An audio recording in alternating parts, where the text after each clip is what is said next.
Capricorns, welcome back to my channel and welcome if you are new. Hopefully you stick around and subscribe. Of course, this is going to be a look at the next year ahead, 2023. We are in the new year. I'm super excited. Hopefully you guys enjoyed your New Year's Eve, your New Year's Day, and you guys are ready to step into your best version for this year. And hopefully on this channel, I can help you grow and evolve so that you can do just that. But let's go ahead and jump into the reading. Any information you need to get a personal will be in the description box as well as the comment section. Okay, so let's see. Capricorn, Sun, Moon, Rising, and Venus placements. What does 2023 have in store for them? So something positive. We have the 10 of Pentacles. I know that's right. Something negative. We do have the High Priestess.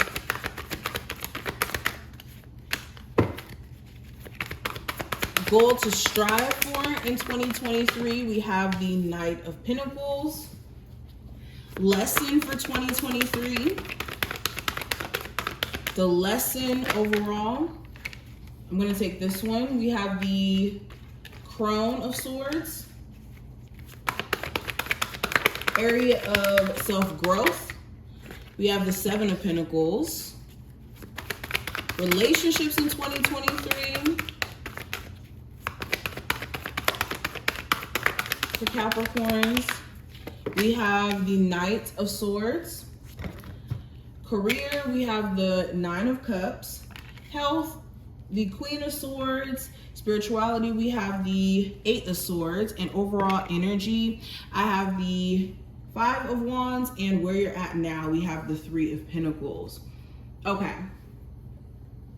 So Capricorns, with the Three of Pentacles in reverse, you're starting to realize what is not gelling with your energy, what is not working.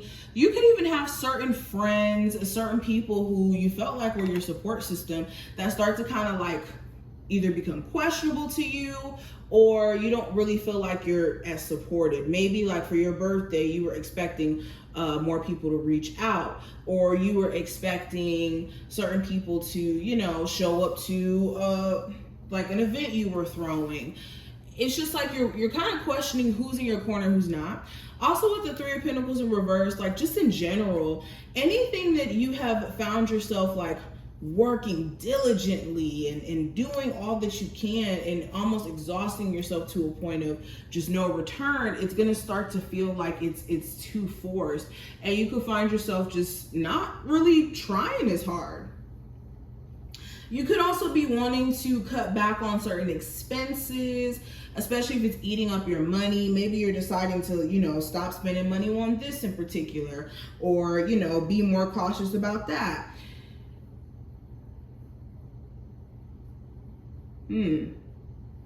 Now, going deeper into the reading itself, when it comes to the positive that may come in, I do have the Ten of Pentacles, which is a beautiful card because it speaks to a level of stability that's like real security. Like Ten of Pentacles is like generational wealth.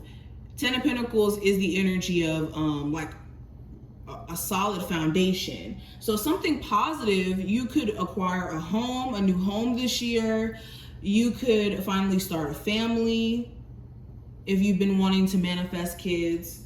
Okay, some of you could find that you get married this year. Like there's some sort of stability you're going to step into that's completely different than what type of stability you may have had in 2022. Okay. Now, something negative that could come up in 2023, I have the High Priestess in reverse. So something to do with the Pisces, or you just not listening to your intuition in a way. If you bypass things that you know you should not be doing, if you just kind of ignore the red flags about certain people, certain situations, it will be met with like almost instant karma. So this is making sure that you're not going against that. Also too, something negative, there could be a secret that's exposed that kind of makes you feel away. This could be in connection to a secret someone's been keeping from you, or something you just were not aware of. Now, a goal to strive for in 2023, I have the Knight of Pentacles. So this is rebuilding your finances, your savings, especially if you've had to find yourself dipping in your savings, dipping into your finances to pay for certain things or to handle certain responsibilities. Also, another goal to rework or rebuild a marriage or relationship, especially if you want to stay with this person. You guys are gonna have to go to the drawing board and really start fresh and rebuild that trust, rebuild that connection again. Also, this is working on yourself, working out. Health is what I'm hearing. This is like slowly but surely like taking the time out to make adjustments in your life to, you know, take better care of your body. Okay. Now, the lesson of 2023, I have the Crone of Swords. So this is all about looking at the reality of your situation. Okay, I think the biggest lesson is when you know the truth, it's best to, how do I say this? How do I say this? I think the lesson with the Crone of Swords being here is when the answers that you're seeking are revealed to you, it's imperative to move off of logic, not emotion. And this year, if you are acting more off of emotions instead of like the reality, it could create certain issues. So I think also your mental health too could be a big lesson that comes up. Finding better ways to deal with stress or finding better ways to deal with what's going on with you in your head. Now, area of self-growth for you, we do have the Seven of Pentacles. So for a lot of you, again, if you are expecting or in 2023, you find yourself expecting, there could be growth in terms of maturity and you bringing new life into this world. For others of you, this is growth in terms of you being able to see things for what it is and know exactly how to move.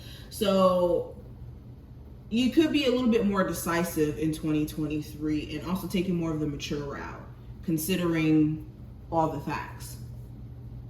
Now, your relationships in 2023, I have the Knight of Swords. So if you're single, you could find yourself in inconsistent relationships with certain individuals, like moments where you guys are on speaking terms and then moments where you guys are randomly not. If you're in a relationship, there could just be random arguments because of like just there being like concerns that both of you guys want to express or get across and the other person maybe not, you know, listening. So there could just be like the randomness here. You guys could also have an air sign, Gemini, Libra, Aquarius, who could be very dedicated to like winning you back or winning you over energy wise. If not an Aquarius, Libra, or Gemini, any zodiac sign. Now, when it comes to career, I do have the Nine of Cups. So you could be pretty content in terms of your career, whether this is like you accomplishing certain goals or you just kind of being in a space of gratitude for where you're at and the position that you're in. I think that this year may be really, really good for Capricorns in terms of like finances and just feeling content in terms of that. You could be getting a lot of security this year. Now, when it comes to health, I have the Crone of Swords, or not the Crone, the Queen of Swords. So in terms of your health, I think your mental health could be like one of the biggest things that you may need to pay close attention to, because your mental health could be in like questionable spaces at times. Okay. This could also be, for some of you, you could have like a foot injury that you need to be careful of, or like a knee injury. For some of you guys maybe need to also like prioritize or will be prioritizing working out. But in terms of spirituality, I have the Eight of Swords. So for some of you, you could be feeling mentally like restricted in some ways. Okay, you could be needing to get in tune with your spirit guides, because whenever I see the Eight of Swords, this is the energy of like refusing to see, because this woman is not really trapped in any like circumstance they can't get out of or anything like that. She's just not wanting to remove the blindfold and walk out from the swords, or even realize that the clarity that she's looking for is right there. So for a lot of you, your spirit guides are going to be very much present. It's important to recognize that they're there, though, to support you in the first place in order for you to actually get the downloads. Now, overall energy for 2023, I do have the Five of Wands. And with the Five of Wands being here, you're going to be very driven. I will say that. Definitely fighting for all the opportunities that you can get creatively. When it comes to work as well, you're definitely ready to get the raises, get the promotions if necessary. In the realm of love, though, it could be just a lot in terms of maybe your person having other people that they're dealing with, like in terms of infidelity. For my singles, you could have options, and it's very hard to kind of like really settle down with someone because of like all the conflictions and whatnot. Okay, but yeah, overall, let's go ahead and pull 2 cards for the advice for 2023 for you. So what's the advice for Capricorns for the year 2023? What is the overall advice from the Capricorns for 2023? So we have, be a comfort to yourself. Comfort is an inside job. Hold on, let me make sure you see the card. Comfort is an inside job. Speak to yourself in a loving and positive way. Do something that nourishes you. Know that in this moment, all is well. So yeah, this is making sure you're not being the source of beating yourself down. It's already bad enough that we're our worst critic at times. So you don't want to be in a space to where when you need, you know, comforting energy, you're beating yourself down for, you know, your mistakes or what you've allowed. Be more nurturing to self. And we also have energize yourself with weather. Enjoy the warm sunshine, the wind in the trees, the cleansing rain, or the clarity after a snowstorm. This will increase your aliveness. So if you are too caught up in the hustle and bustle of life and you don't take the time out to go into nature, maybe, you know, go to the beach so that you can cleanse yourself, you could be doing yourself a big disservice this year. So definitely make sure you're going outside into nature in moments too where you feel overwhelmed. This could be a benefit. But this is what I see. I do wish you the best of luck, Capricorns, and I will see you in the next one.